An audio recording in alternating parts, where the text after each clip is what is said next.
Good morning, everyone. I'm honored to be here. I'm always reminded when I come down 395, there are surprises always ahead of me. Dan, thanks for that, more than kind, for that very generous introduction. Just to put a point on your comment about this being a combat tour. This is a privilege. You've heard me say that before. In life, you have, on occasion, an opportunity to go back and touch an earlier part of your life. And for me, serving in this capacity allows me to take care of youngsters I went to war with. I say youngsters because we were all young at that time. Youngsters that I went to war with in Vietnam. Take care of youngsters I sent to war as a service chief. And then really to have an opportunity to take care of, in my opinion, the true giants in our military history. The people who won World War II, very dark time in human history.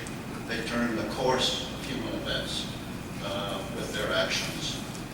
And then those who went to save the nation in Korea. So when you put all of that together, this is a rare privilege, and I'm honored to have it. And I thank the President every day for giving me this opportunity. So I'm very honored to be here. And more importantly, other than that very generous introduction, thank you for your leadership of Vision 6. Already introduced, but let me also acknowledge Madam Mayor. Thank you for welcoming us here and for the support you provide to our VA activities here. Congressman Bobby Scott, always great to see you. Condolences on the loss of your brother as well. But many, many thanks for all the great support you provide to veterans and to VA in our mission to serve veterans. That's one of the things I could always count on, is that unwavering support from you. So my opportunity to say thanks in public here. I know we have representatives from our veteran service organizations, a great partnership between VA and all of your organizations, so I welcome you as well. I know there are other congressional staff office representatives here this morning. Thank you all for being here. And this is what makes for a great conference, is having the right people coming together to take on serious issues. Mike Dunphy, your Hampton VA Medical Center staff, thanks for what you do for veterans day in and day out, whether or not you're having a mental health summit, but especially today for all the effort that you went through to bring us together and organize this summit. To our community mental health care providers who are here, welcome. And then just fellow veterans, other distinguished guests, ladies and gentlemen. I am honored to be here, and I'm honored to help launch this Community Mental Health Summit.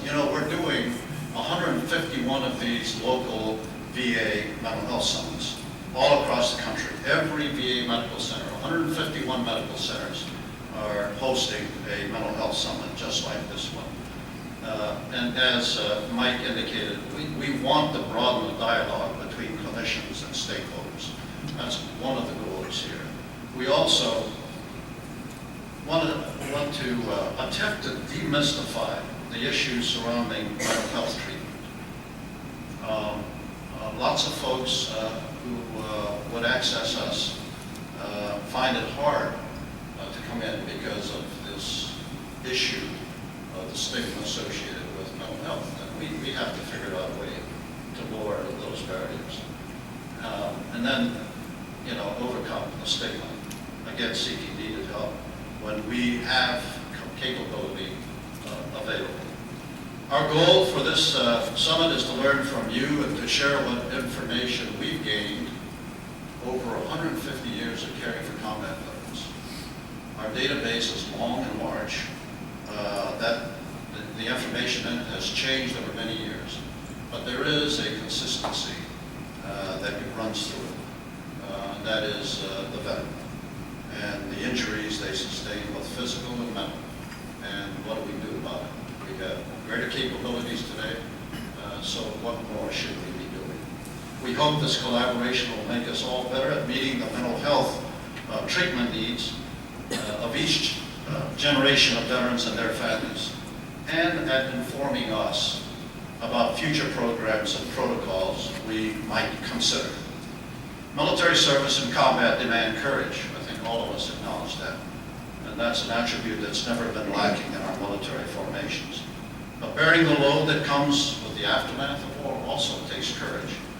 We know that combat veterans, including those returning from Iraq and Afghanistan, have borne the invisible wounds, as Congressman Scott describes, that are just as debilitating as any physical trauma sustained in battle. The challenge of invisibility makes them more complex and more difficult to deal with. More troops are surviving combat today, and their injuries as a result are serious, and their issues more complex. Many veterans carry with them the baggage of war. That's my euphemism for PTS, post-traumatic stress.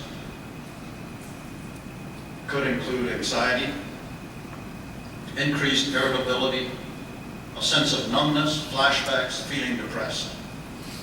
Most of us are able to work through PTS on our own with the help of strong families and other support mechanisms. Some veterans incur the D, PTSD, post-traumatic stress disorder. And while most veterans can transition out of PTS on their own, PTSD requires professional help. At VA, we know that when we identify and treat, people get better. And that long history of treating combat veterans and the database that goes along with it is the foundation for that statement.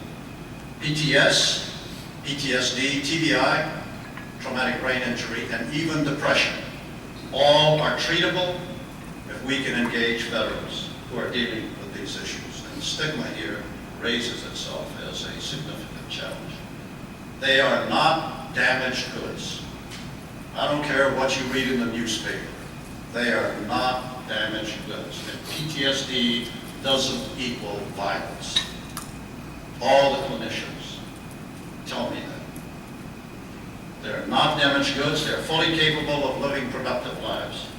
What veterans of all generations need from all the rest of us are quality health care, where they can have their issues dealt with education that gives them a step in the right direction, and jobs. Jobs.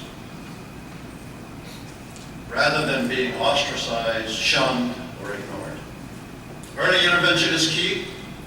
We must do all we can before there's a series of, in a downward spiral, a series of events that happen when you're headed in the wrong direction. It begins with isolation, and then dysfunctional behavior, and then the loss of identity, the loss of self-confidence, the loss of personal direction, all begin a downward spiral towards depression, substance misuse, anger management, breakdowns in relationships, unemployment, homelessness, and sometimes suicide.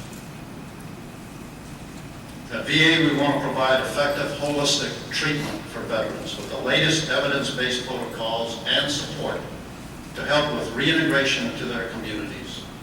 And I would just say, toward that end, President Obama has increased VA's mental health funding requests by nearly 57% between the 2009 budget and the 2014 budget, the one that's currently before the Congress. These are resources to expand access, research, technology investments, and best practice initiatives associated with mental health treatment. The President presents a budget to the Congress, and the Congress has a role to play in supporting it. And I would say that these increases between 2009 and 2014, between the President and the Congress, have been fully supported, 57% increase. We've strengthened collaboration with DoD, the Department of Defense, to encourage veteran and service member mental health treatment by addressing the stigma, jointly the stigma associated with it. And it's a tough challenge, I'll tell you that. There's been a recent increase in those seeking treatment. It's a good sign. Last year, we provided specialized mental health treatment to more than 1.3 million men and women. Those increases result in part from improved screening. We're not as good as we need to be. Our tools need to be better, and that's why we have to continue the research effort. But because of the tools we have developed and are using, we're better at it, but they're not good enough. What we need to be able to screen for is depression, PTSD, substance misuse, military sexual trauma. We expect these numbers to increase further. We are working with DoD to establish warm handoffs between our two departments for the vulnerable, for the treatable, and for the difficult to spot veterans with needs. We don't want to wait till people are in crisis before we know they have issues to deal with. We have to have a better way of handing off their needs. And that's where our local community stakeholders like you come in.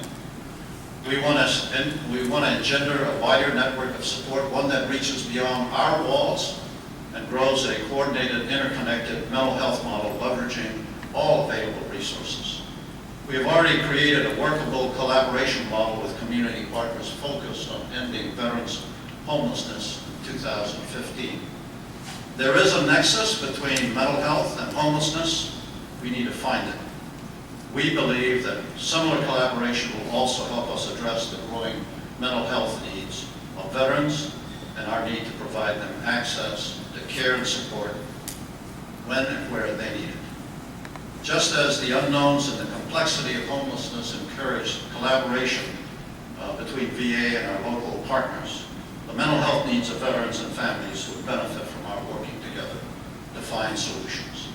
You are the experts on issues within your communities, on both homelessness and mental health, and we need your insights, your instincts, and your experience to help inform us all about how we might be better at this. And that's what brings us here today. This summit enables our sitting at the same tables to listen and learn from each other, to forge a focused, sustainable relationship. My hope is this is not a one and done deal, that we begin today a dialogue that will continue to improve on over the coming years. For taking existing mental health treatment programs to another level. We hope this is the beginning of that dialogue. And so we have a number of initial goals I'm hoping we have a chance to address today. To start the mutual dialogue that will lead to greater collaboration and coordination, helping veterans successfully transition back into our communities to civilian life. Raise the awareness at the neighborhood level of the resources available through VA to veterans and their families. Reinforce that seeking treatment for invisible wounds of war or for any other trauma is not a sign of weakness, it's a sign of strength. And then, this is maybe the undiscussable, the unspoken part about all of this. And that's to moderate the angst in some communities that returning combat veterans are potential problems rather than promising citizens. And we have to do that for our veterans. Your work holds a profound potential for good, for service members, for veterans, for their families who care and support them, and for the communities in which they live. More importantly, your presence here demonstrates your respect for veterans who have served and sacrificed for our country, and I thank you for that. And again, I'm honored to be here. Madam Mayor, thank you for welcoming us. It's good to be with all of you. Thank you.